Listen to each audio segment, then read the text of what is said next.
Evening, everyone. सभी को good evening. सद्गुरु, सबसे पहले जो मैं आपसे जानने के लिए बहुत उत्सुक हूँ वो ये कि जब हम शिक्षा की बात करते हैं तो आपका अपना अनुभव क्या रहा है। शिक्षा में आपका व्यक्तिगत अनुभव क्या रहा है। शिक्षा के क्षेत्र में किस चीज़ ने आपको आकार दिया है या नहीं दिया है जिससे आज आप जो हैं वैसे बने हैं। That's a googly.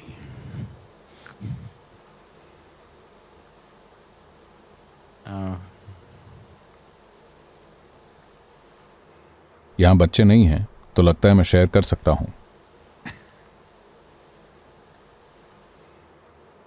मेरा शिक्षा का अनुभव, लोग मुझसे पूछते हैं आपकी साधना क्या है, तो मैं अक्सर उनसे कहता हूँ मेरी इकलौती साधना ये रही है कि मैंने खुद को अनपढ़ रखा है। Educated. क्योंकि जब मैं पहली बार स्कूल गया तो मुझे समझ नहीं आ रहा था कि मैं क्यों जा रहा हूं। शायद बड़े लोगों ने बस मान लिया था कि बच्चों को स्कूल जाना ही चाहिए। कोई भी व्यक्ति ये नहीं बताना चाहता कि आपको इस जगह पर जाने की जरूरत क्यों है, इस जगह में ऐसा क्या खास है कि हमें जाना ही पड़ेगा। वो कुछ बोल तो रहे थे पर उन बातों का मेरे लिए कोई मतलब नहीं था। तो मेरे समय की शिक्षा, मैं वहां केवल तभी जाता था जब वाकई जरूरी होता था। और जब भी मैं वहां गया तो मेरी मुख्य समस्या ये थी कि मुझे हमेशा लगता था कि लोग ऐसी बातें कर रहे हैं जो उनके लिए मायने नहीं रखती हैं। मैंने इस चीज को हमेशा बनाए रखा है कि मुझे इससे मतलब नहीं है कि कोई कितनी बकवास कर रहा है। अगर वो चीज उनके लिए कुछ मायने रखती है तो मैं उसे पूरी तरह सुनूंगा, चाहे वो कितनी भी बेतुकी बात हो। लेकिन उस व्यक्ति के लिए कुछ मायने रखती है तो मैं सुनने को तैयार हूं। अगर उसके लिए ही मायने नहीं रखती जो बोल रहा है तो मुझे समझ नहीं आता कि मैं क्यों सुनूं। और मुझे स्कूल में हमेशा ऐसा लगता था कि टीचर्स ऐसी बातें कर रहे हैं जो उनके लिए कोई मायने नहीं रखती, तो मेरे कान कभी उनकी बात नहीं सुनते थे। तो मेरी शिक्षा के बारे में जितना कम कहा जाए उतना बेहतर है।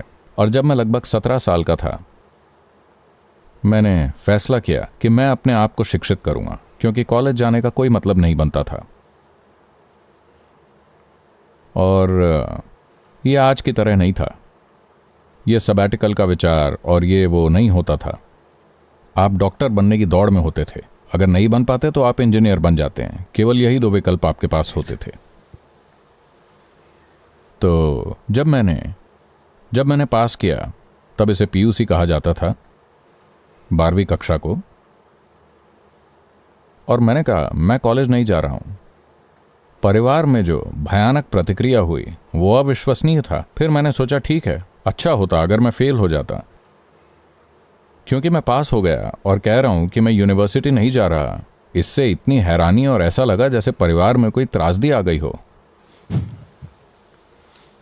मुझे समझ नहीं आ रहा था कि वो इतना परेशान क्यों हो रहे थे, क्योंकि वैसे भी मैं कुछ सीख नहीं रहा था।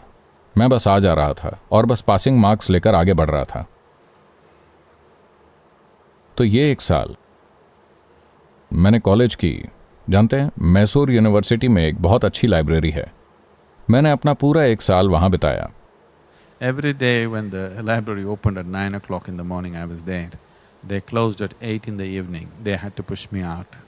हर दिन सुबह 9 बजे लाइब्रेरी खुलती थी, मैं वहां होता था। वो रात को 8 बजे बंद करते थे, उन्हें मुझे बाहर निकालना पड़ता था। 1 साल में मैंने लगभग हर चीज पढ़ी, जैसे विज्ञान, इतिहास, भूगोल, साहित्य, लगभग हर चीज। पॉपुलर मैकेनिक्स से लेकर होमर तक जो भी मेरे सामने आया मैंने सब कुछ पढ़ लिया। ये पूरा 1 साल, क्योंकि अचानक मैं परिवार में एक तरह का दुश्मन बन गया था, क्योंकि मैं कॉलेज नहीं गया था। बाकी सब पढ़ लिख रहे थे और तुम कॉलेज नहीं जा रहे हो, और तुम पास हो गए हो फिर भी नहीं जा रहे हो। तो सुबह मैं भरपेट नाश्ता करके चला जाता था। इस पूरे साल मैं बिना लंच के रहा। मैं रात को वापस घर आकर डिनर करता था पूरे 1 साल तक। जब मैं यंग था तो मैं हमेशा भूखा रहता था। मैं हर समय भूखा रहता था। लोगों के लिए यह समझना आसान नहीं होगा कि मेरे लिए यह कितना कठिन था कि मैं 1 साल तक वहां बिना खाए बैठता रहा और जो चाहा वो पढ़ता रहा। तो मैंने सोचा मैं खुद को शिक्षित करूंगा। शायद मेरी ज्यादातर पढ़ाई मेरे जीवन के उसी हिस्से में हुई थी। मैं ये इसलिए कह रहा हूं क्योंकि जिसे आप खुद खोजते हैं वो आप कभी नहीं भूलेंगे। जो आप पर थोपा जाता है वो कभी आपके जीवन में काम नहीं आएगा। तो जब मैंने तय किया कि हमें एक स्कूल शुरू करना चाहिए तो लोग हैरान हो गए, सदगुरु आप? मैंने कहा हाँ, लेकिन यह स्कूल अलग होना चाहिए। और मैंने उनसे लगातार कुछ दिनों तक बात की, कुछ लोग जो हमारे साथ शामिल थे, कि स्कूल कैसा होना चाहिए। मुझे अच्छी तरह याद है, मैं 6ठी कक्षा में था। भारत के राष्ट्रपति की मृत्यु हो गई और हम स्कूल गए और उन्होंने छुट्टी घोषित कर दी। वो एक अच्छी चीज थी, है ना? अगर ये छुट्टी वाले दिन हुआ होता तो अलग बात थी, लेकिन आप स्कूल गए और पता चला कि आज स्कूल नहीं है और 2 दिन तक स्कूल नहीं है।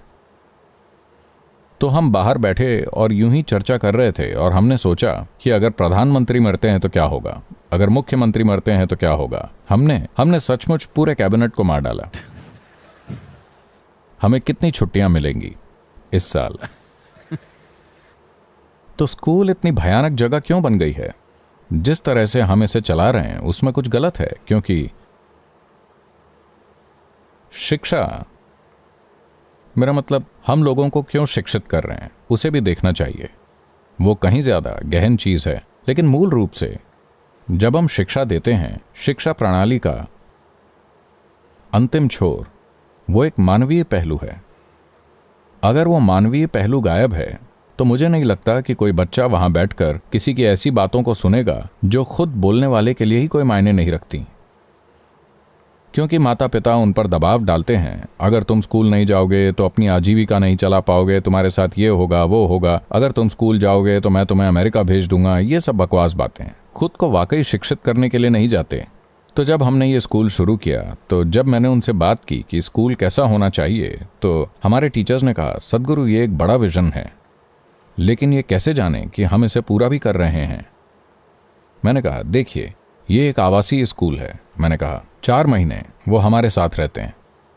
4 महीने के अंत में जब वो अपनी छुट्टियों के लिए घर जा रहे हों, अगर बच्चे घर जाते समय रो रहे हैं तो इसका मतलब है आप अच्छा कर रहे हैं। अगर वो स्कूल के लिए वापस आते समय रो रहे हैं, मतलब हम अच्छा नहीं कर रहे हैं। आप यकीन नहीं करेंगे, आज आप ये ईशा होम स्कूल में देख सकते हैं, जब वो जा रहे होते हैं तो वो रोते हैं। छुट्टियां खत्म होने से पहले 8 दिन 10 दिन पहले ही बच्चे वापस आ जाते हैं स्कूल को तैयार करने के लिए। तो ये अच्छा है, वो अपनी स्कूली प्रक्रिया का आनंद ले रहे हैं। क्योंकि अगर ऐसा नहीं होता तो क्यों हम अपने बच्चों को इस तरह टॉर्चर कर रहे हैं? क्या पाने के लिए, किस उद्देश्य से?